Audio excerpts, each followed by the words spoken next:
যে মান কিছুটা তো আপস অ্যান্ড ডাউন আছেই, বাট আপনারা কিন্তু একটা খুব ইম্পর্টেন্ট জিনিস বলতে যে স্ট্রাকচার আসলে আমরা দাঁড় করাতে পারছি কিনা ক্লাবগুলিতে, এটা খুব ইম্পর্টেন্ট। এবং দেখেন দর্শক কিন্তু ফুটবলের একটা বড় প্রাণ, তো সেইটা আমরা আনতে পারছি কিনা।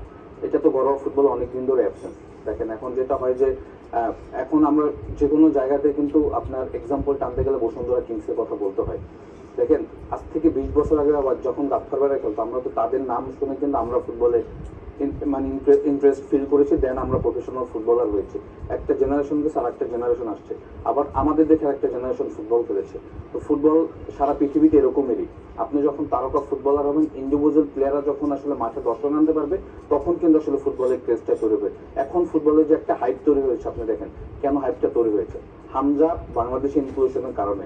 হামজা যদি আমাদের দেশে লিগ খেতো, তখন কিন্তু মানুষের একটা বড় অংশ কিন্তু মানুষ আমাদের ঘরোয়া ফুটবলের দিকে কিন্তু আকর্ষণ হতো। একটা সময় কিন্তু এভাবেই কিন্তু ফুটবলের